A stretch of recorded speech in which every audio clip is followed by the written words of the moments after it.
बिस्मिल्लाहिर्रहमानिर्रहीम, अस्सलाम वालेकुम। मैं हूं मखदूम शहाबुद्दीन। 13 जनवरी 2026 मंगल का दिन। नाज़रीन इकराम, ईरान के हवाले से पिछले चंद घंटों की अहम तरीन डेवलपमेंट्स आपके सामने रखनी है। एक जानिब तो अमरीका का अल उदैद एयरबेस जो कि कतर में मौजूद है, उस पर तैयारों की नकलो हरकत और परवाज़ों में इजाफा होता जा रहा है। वाइट हाउस की तरफ से बयान दिया गया है कि ईरान पर फौजी हमला, इस इम्कान को हम रद्द नहीं कर रहे, यानी ये इस वक्त डिस्कशन में भी है और ये किया भी जा सकता है। इसके साथ ही साथ अब जो बड़ी खबर है जिसने पूरे मंजरनामे को बहुत तेजी से तब्दील कर दिया है, अमरीकी तैयारे ईरानी फजाई हुदूद में दाखिल। ये वो खबर है जिसने मंजरनामा तब्दील किया है। इससे पहले अमरीका के जासूसी वाले ड्रोन्स जो हैं वो ईरान के साहिल के करीब, कोस्ट ऑफ ईरान जो है और पर्शियन गल्फ और फिर आबनाए हुर्मज, वहां पर अमरीका ने अपनी डिप्लॉयमेंट बढ़ाई और इवन अमरीका ने जो जासूसी वाले अपने ड्रोन्स हैं वो भेजे सर्वेलेंस के लिए। लेकिन अब बात सर्वेलेंस से एक कदम आगे बढ़ती हुई हमें नजर आ रही है।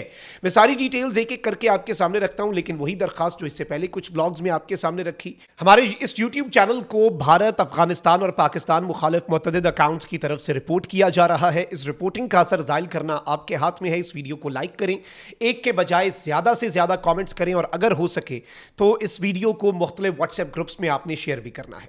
सबसे पहले तो नाज़रीन इकराम, जो कैरोलिन लिविट हैं जो कि व्हाइट हाउस की प्रेस सेक्रेटरी हैं, उन्होंने कहा कि अमेरिकी सदर डोनाल्ड ट्रंप ईरान के मामले पर जरूरत पड़ने पर फौजी ताकत के इस्तेमाल से गुरेज नहीं करेंगे।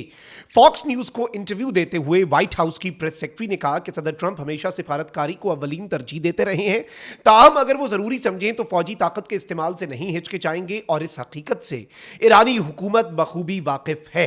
व्हाइट हाउस तर्जुमान के मुताबिक सदर ट्रंप आइंदा क्या कदम उठाएंगे इसका इल्म सिर्फ सदर ट्रंप को है। बाय द वे, मंगल आज का दिन, अमेरिका में अगले चंद घंटों में डोनाल्ड ट्रंप अपने इंतहाई करीबी मुशीरों और मिलिट्री के जो जनरल्स हैं उनके साथ फाइनल टचेस देंगे एक मीटिंग के अंदर कि ईरान के अंदर कार्रवाई किस तरह से की जा सकती है। और इस सबके अंदर जो व्हाइट हाउस की प्रेस सेक्रेटरी हैं उनकी ये स्टेटमेंट बहुत अहम हो जाती है। इन्होंने कहा कि ईरानी हुकूमत के अवामी और निजी सतह पर दिए जाने वाले पैगामात में वाज़े तजाद पाया जाता है। इससे पहले ट्रंप ने भी ये कहा कि ईरान की हुकूमत ने हमसे बातचीत के लिए राब्ता किया है, लेकिन हम देखेंगे कि अगर हमें फौजी कार्रवाई करनी हुई तो हम करेंगे। और व्हाइट हाउस की प्रेस सेक्रेटरी कह रही हैं कि निजी सतह पर ईरान हमें जो पैगामात भेजता है वो और जो ईरान की हुकूमत पब्लिकली पैगामात जारी करती है उनमें फ़र्क है। और इस सब के अंदर इन्होंने कहा कि ईरानी हुकूमत अवामी सतह पर कुछ और मौक़िफ़ इख्तियार करती है और निजी तौर पर अमरीका को मुख्तलिफ पैगामात भेजे जा रहे हैं। इन्होंने कहा कि निजी बातचीत की नौयत की मज़ीद तफसीलात जो हैं वो हम फराहम नहीं करेंगे, लेकिन वही बात कि जो डोनाल्ड ट्रंप बार बार रिपीट कर रहा है कि हम ईरान के अंदर फौजी कार्रवाई कर सकते हैं और अब व्हाइट हाउस की प्रेस सेक्रेटरी का पॉलिसी बयान जारी करना, आई थिंक इसकी भी अहमियत बहुत ज़्यादा है। फिर इसके साथ ही साथ जो ईरान के वजीर खारजा हैं उन्होंने कहा कि अगर अमेरिका पहले की तरह दोबारा मिलिट्री ऑप्शन की कोशिश करता है कि अमेरिका अपने मिलिट्री के ऑप्शन को एक्सरसाइज करे और मिलिटरली ईरान के अंदर कुछ करे तो हम तैयार हैं। अरब मीडिया से गुफ्तगू में ईरान के वजीर खारजा ने कहा कि धमकियों और डिक्टेशन के बगैर मुज़ाकरात के लिए हम तैयार हैं, लेकिन हम नहीं समझते कि वाशिंगटन मुनसिफाना मुज़ाकरात के लिए तैयार है। उन्होंने कहा कि अगर अमेरिका पहले की तरह दोबारा मिलिट्री ऑपरेशन की कोशिश करता है तो हम तैयार बैठे हैं। और इस सबके अंदर ईरान के जो सुप्रीम लीडर हैं उन्होंने सोशल मीडिया पर एक और पैगाम जारी किया।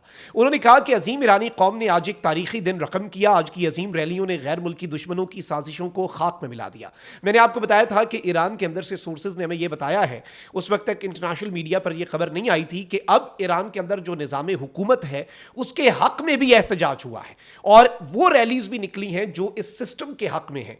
आयतुल्लाह खामनाई ने लिखा कि गैर मुल्की दुश्मनों की साजिशों पर अंदरूनी किराए के एजेंटों से अमल करवाया जाना था, लेकिन अजीम ईरानी कौम ने दुश्मनों के मुकाबले अपने अज़्म और शनाख्त का भरपूर इजहार किया।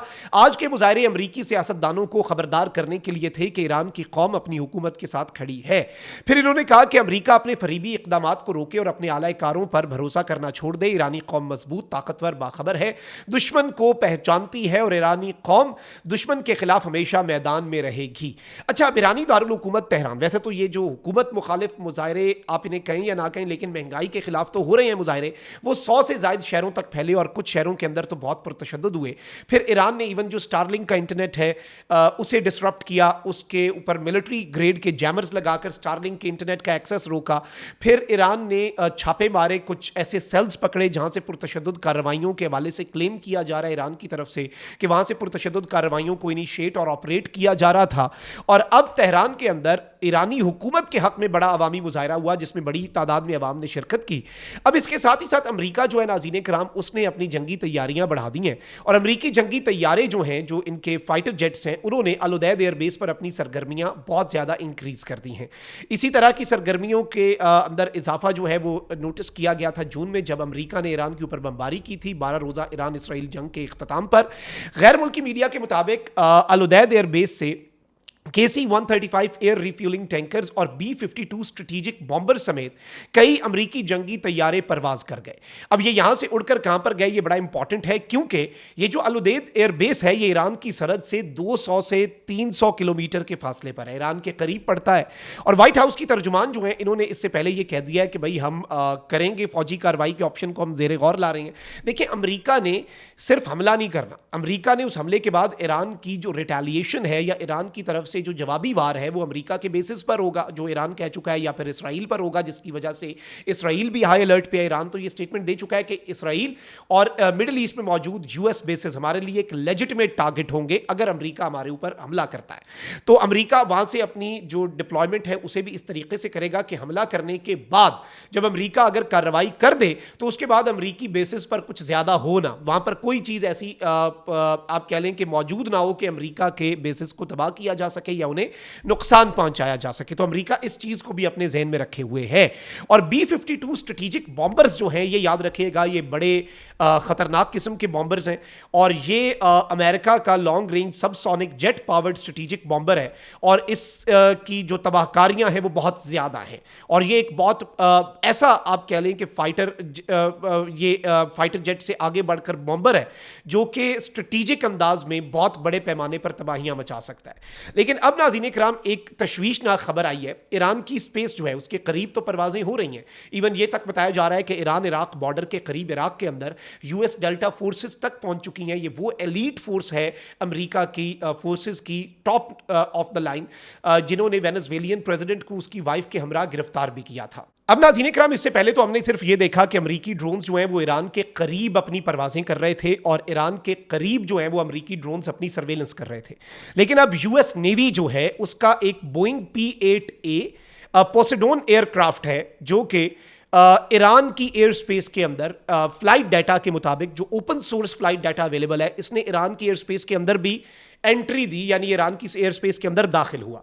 अब ये है क्या जी? ये मैरी टाइम पेट्रोलिंग और रिकॉनेसेंस एयरक्राफ्ट है। बेसिकली ये जासूसी के लिए, अंदाजा लगाने के लिए, इंटेलिजेंस, सर्वेलेंस और रिकॉनेसेंस के लिए मैरी टाइम जो नेवीज हैं वो ये इस्तेमाल करती हैं और ये बिल्कुल एक्सक्लूसिवली यूएस नेवी के लिए डिजाइन किया गया था। और इस सब के अंदर जो P-8 है ये anti submarine warfare, anti surface warfare, intelligence, surveillance और रिकॉनेसेंस, इन तमाम तर चीजों के लिए इस्तेमाल होता है। और याद रखिएगा, ये सिर्फ जासूसी के लिए नहीं बल्कि ये हमला भी कर सकता है। इस पे हार्पून एंटी शिप मिसाइल्स भी हैं, इनके अंदर फिर बाकी चीजें जो हैं वो भी लगाई गई हैं और UAVs जो हैं वो भी इसके साथ होते हैं, यानी अनमैन्ड एरियल व्हीकल्स जो हैं वो भी इस तैयारे के अंदर मौजूद होते हैं, यानी इससे ड्रोन्स जो हैं वो भी छोड़े जा सकते हैं। और इस सब के अंदर ये एक अहम तरीन चीज है, P-8A जो अमेरिका का वेरिएंट है, ये बहुत इंपॉर्टेंट है। और ये मैरीटाइम पेट्रोलिंग एयरक्राफ्ट जो है इसका ईरान के करीब नहीं बल्कि ईरान की एयर स्पेस के अंदर दाखिल होना, I think that is something very huge और एक बहुत बहुत बहुत बड़ी डेवलपमेंट है। इस डेवलपमेंट को आप इग्नोर नहीं कर सकते। इस चीज को आपने अपने जहन में बिठा लेना है कि ये जो पूरा सिनेरियो इस वक्त बन चुका है, ये जो पूरी सिचुएशन बन चुकी है, इसमें अगर ईरानियन एयर स्पेस के अंदर वो दाखिल हुआ, इसका मतलब है उसे ऐसी इंटेलिजेंस और रिकॉनेसेंस और सर्वेलेंस चाहिए थी जिसके लिए अंदर तक दाखिल होना जरूरी था। और वो ईरान की एयर स्पेस के अंदर दाखिल हुआ फ्लाइट डाटा के मुताबिक, जो कि ओपन सोर्स, आप खुद भी जाके फ्लाइट रेडार पर देख सकते हैं। बल्कि मैं इस तैयारी की कुछ डिटेल्स जो है वो भी आपके सामने रख देता हूं। ये बेसिकली नाज़रीन कराम आप लिखेंगे यूएस नेवी का जो P-8A है और ये KHB से इसने परवाज़ भरी और इसका बाकी कोई इसकी रजिस्ट्रेशन या सीरियल नंबर अवेलेबल नहीं है, बट इसकी जो फ्लाइट डाटा के ऊपर सारी डिटेल्स हैं वो इसी जानिब इशारा कर रही हैं कि ये एक बहुत बड़ी कार्रवाई जो है ये करने की तरफ एक इशारा है और इसका ईरानियन एयर स्पेस के अंदर दाखिल होना, I think that is also something very important. अपना बहुत ख्याल रखें। अल्लाह निगहबान। पाकिस्तान जिंदाबाद।